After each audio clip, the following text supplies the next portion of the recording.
महापालिकेतील जन्ममृत्यू विभाग झालं आहे बोगस दाखल्यांचं केंद्र। महापालिकेतील संशयास्पद 50 दाखल्यांवर तहसीलदारांची सही आणि शिक्का बनावट असल्याचा संशय तत्कालीन जन्ममृत्यू विभाग प्रमुख डॉक्टर विजय घोलप यांनी घेतला होता। त्यानंतर त्यांनी तहसीलदारांना पत्र पाठवलं होतं। मात्र पत्र पाठवल्यानंतर त्यांची मनपामधून बदली झाली की करण्यात आली हे मात्र मोठं प्रश्नचिन्ह आहे। त्या संदर्भात तत्कालीन जन्ममृत्यू विभाग प्रमुख यांनी काय प्रतिक्रिया दिली ते आपण बघूया। नमस्कार, मी डॉक्टर विजय घोलप, माझी जन्ममृत्यू निबंधक। आता सध्या मी सीएमओ या पदावरती जळगाव महापालिकेत कामावर आहे। मध्यंतरी फेब्रुवारीमध्ये 16 फेब्रुवारी ते 28 फेब्रुवारीच्या दरम्यान 21 जानेवारीला जी ऑर्डर आली माननीय शासनाची की याच्या पुढची जन्मदाखले माननीय तहसीलदाराच्या आदेशाचे बंद करण्यात यावे, मात्र त्यानंतर सुद्धा बॅकडेटेड दाखले बऱ्यापैकी अचानक एकदाच सगळे दाखले सादर झाल्यामुळे मला थोडी शंका आली की हे एकदमच कसं काय दाखले आले। आणि त्याच्यामुळे मी त्या थोडीशी तपासणी करत असताना मला आढळलं की याच्यातली सही ही थोडी शंकास्पद मला आढळली। म्हणून मी त्यातले काही सॅम्पल दाखले माननीय तहसीलदार मॅडमशी चर्चा करून बघितली, तर त्यांनी सांगितलं की ते माझे दाखले नाही आहेत। म्हणून मग मला ते इन्फॉर्म करणं गरजेचं पडलं। ते असे एकूण 50 दाखले, 49 जन्माचे आहेत आणि एक मृत्यूचा दाखला आहे।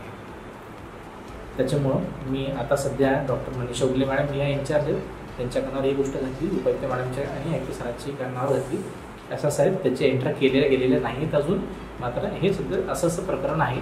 हे सगळं प्रकरण जेव्हा आम्ही उघडकीस आणलं तेव्हा चार्ज माझ्याकडे होता। त्याच्यानंतर आता चार्ज डॉक्टर मनीषा उगले मॅडमकडे गेलेला आहे आणि हा विषय माननीय तहसीलदार मॅडम शिखर राजपूत मॅडम यांच्याकडे चा विषय आहे, कारण त्याच्यावरती जरी बनावट असलं तरी त्यांच्या डिपार्टमेंटचा सही आणि शिक्का असल्यामुळे हे प्रकरण त्यांच्याकडे तपासणीसाठी वर्ग करा। 50 दाखल्यांपैकी 7 जन्म नोंदणी आदेश तहसील कार्यालयाकडून पारित करण्यात आले असून त्याची तहसील कार्यालयाकडून खात्री करण्यात आली आहे आणि 11 प्रकरणे या कार्यालयाच्या आवक नोंदवहीत आढळून आलेली असली तरी आदेशावरील स्वाक्षरी ही तहसीलदार जळगाव यांची नाही, तरी उर्वरित 32 प्रकरणावर सबळ पुरावे नसलेले खोटे व बनावट पुरावे तयार करून सादर केल्याचे प्रथमदर्शनी निदर्शनास आले। सर्व संबंधितांवर आपले स्तरावरून आपल्या कार्यक्षेत्रातील पोलीस स्टेशनमध्ये गुन्हा दाखल करण्याची कार्यवाही तात्काळ करण्यात यावी या आशयाचं पत्र तहसीलदार शीतल राजपूत यांनी महानगरपालिका जळगाव यांच्याकडे पाठवलं।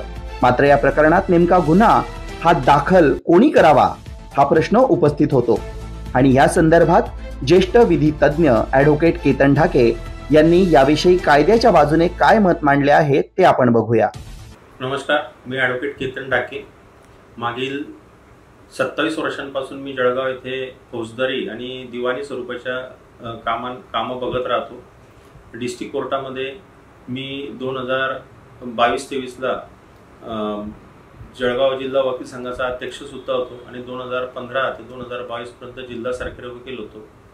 मागील साधारण 13 वर्षांपासून मी जळगाव महानगरपालिकाचा विधी सल्लागार म्हणून सुद्धा काम बघत आहे। महानगरपालिकेमध्ये सध्या जन्ममृत्यू प्रकरण हे गाजते आणि त्याच्यात तहसीलदारांच्या डुप्लिकेट सह्याचं प्रकरण गाजते, त्याच्यावर काय सांगाल आपण? याच्या बाबतीत मी पेपरामधून ते वाचलेलं होतं आणि प्रकरण जर बघितलं तर फारच गंभीर आहे, कारण एखाद्या अधिकाऱ्याची खोटी सही करून तो शासकीय जो पेपर आहे तो खरा असल्याचं जे भासवता आहे आणि त्याच्यावरनं जन्माची नोंद जे करून घेण्यासाठी जे प्रकरण पाठवलेलं आहे ते फार गंभीर आहे असं माझं मत आहे। सर, जरी असं गंभीर स्वरूपाचं प्रकरण घडत असेल तर त्याच्यावरती कशा स्वरूपाचा गुन्हा दाखल व्हायला पाहिजे? नाही, याच्यामध्ये कसं आहे की शासकीय दस्त हा खरा नसताना सुद्धा खरा असल्याचं भासवणं आणि त्याच्या माध्यमातून इतर पुढे त्या दाखल्याच्या माध्यमातून इतर काही दाखले वगैरे घेणे किंवा इतर त्याच्यावरनं कारवाई करणे हे मुळातच चुकीचं आहे। तर अशा परिस्थितीमध्ये फॉर्ज डॉक्युमेंट हा खरा असल्याचं जर भासवलं तर त्याच्यामध्ये अनेक गुन्ह्यानुसार अनेक जे कलम आहे गुन्ह्यातले त्याच्यानुसार हे खटले दाखल होऊ शकतात। सर, असा काही तुमचा अनुभव आहे का कोर्टातला की जन्म मृत्यूवरती तुम्ही त्या दाखल्यावरती काही लढतायत? असं मी मागील म्हणजे मनपाचा विधी सल्लागार असल्यामुळे मागे मी शेकडो प्रकरणं अशी चालवलेली आहे की ज्याच्यामध्ये जन्माचे पण दाखले मिळवण्यासाठी प्रकरणं आलेले होते आणि मृत्यूचे सुद्धा आलेले होते। तर अशा अनेक प्रकरणं मी हाताळलेले आहेत. किती सत्यता होती त्याच्यात? त्याच्यामध्ये फार बऱ्याचशा प्रकरणांची ती सत्यता होती. कारण काय आहे की कॉर्पोरेशनमध्ये मागे काही असं होतं की बऱ्याचशा वर्षांच्या नोंदी ज्या होत्या त्या भेटत नव्हत्या, तर त्या बाबतीतल्या सुद्धा पेपरामध्ये बातम्या आलेल्या होत्या. आणि माझ्या माहितीप्रमाणे जे पूर्वीचे जे जन्म मृत्यू निबंधक होते, तर त्यांना तत्कालीन आयुक्त साहेबांनी जे गहाळ झालेले प्रकरण आहे ते कसे झालेले आहे या संदर्भामध्ये पोलीस स्टेशनला तक्रार देण्याबाबतीतले सुद्धा आदेश दिलेले असल्याचे मला आठवत आहे. मागील महिन्यामध्ये एक कंत्राटी महिलाच्या जागेवरती तिचा पती काम करताना आढळला होता. निबंधक जे होते त्यांची त्याला परवानगी होती, तर तशी परवानगी देता येते का? नाही, कसं आहे की जो नेमलेला कर्मचारी आहे त्याच कर्मचाऱ्याचं हे कर्तव्य आहे की त्याला जे दिलेलं काम आहे ते त्याने करायला पाहिजे. त्याच्या वतीने जर दुसरं काम करत असेल तर ते मुळात चुकीचं आहे. आणि असं जर आढळलं तर काय करायला पाहिजे?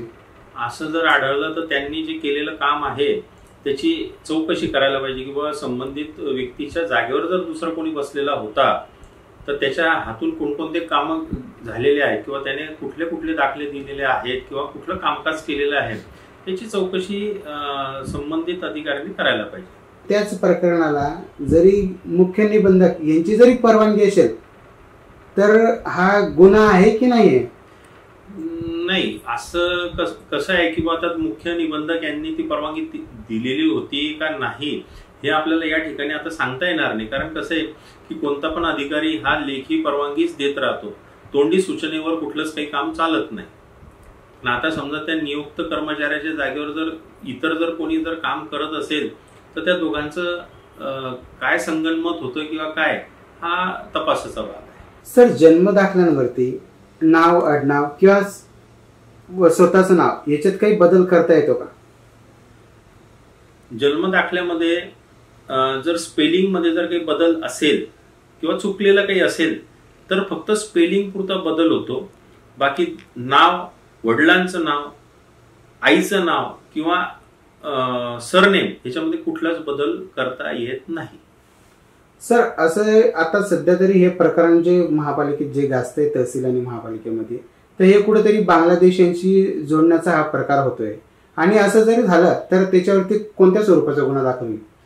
नाही, आता जर तो बांगलादेशमधून जर आलेला आहे तर अर्थातच तो दुसऱ्या देशातून तो इकडे आलेला आहे आणि तशी ती परवानगी नाहीये. तर अशा परिस्थितीमध्ये जर इथे येऊन जर अशा पद्धतीने जर दाखले घेतलेले असतील किंवा घेण्याचा प्रयत्न केलेला असेल तर नक्कीच त्यांच्या विरुद्ध देशद्रोहाचा गुन्हा पण दाखल होऊ शकतो.